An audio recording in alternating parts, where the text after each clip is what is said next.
This is an orthokeratology case where the patient has some residual astigmatism and sounds like it was not there previously but has kind of crept in over time.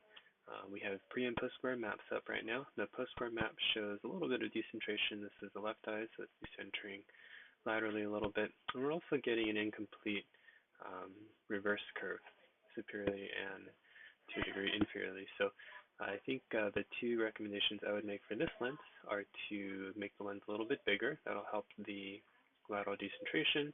And then we want to increase bearing in the vertical meridian a little bit. So I'm going to bring up the proposed lens. This is lens design number 3 that was submitted with the case. And I think the way it is right now is fine for a starting point. With this particular cornea, I think we can go all the way up to an 11.8 overall diameter. Sounds large, but that will help with the centration of the lens.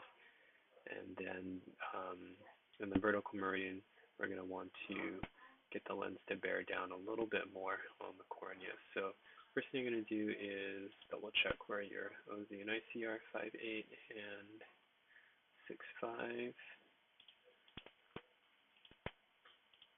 This will change.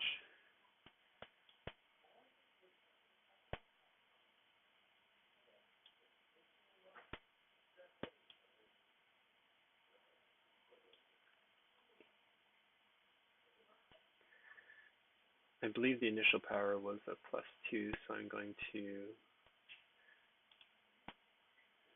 retain that. Just double check and make sure it's pretty uniform. Yeah, that looks pretty good. Alright, and then I'm going to go to the horizontal. I'm going to go to 50%. And we want to get about maybe 10 to 12 microns of change. So I'm going to click down on the blue dot.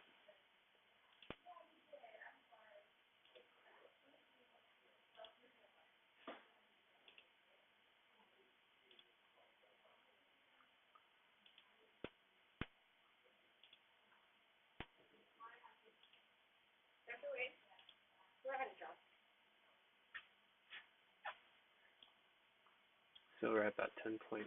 I'm going to go a little bit more. And we're good. I'm also going to lift the periphery a little bit here.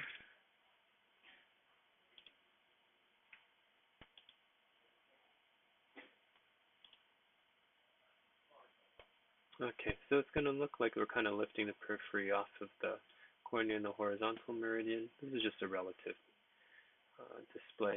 We're going to increase bearing superiorly, lift the edge just a little bit so that we can concentrate the bearing at the edge, back edge of the optic zone instead of at the periphery of the cornea where the bevel of the lens is.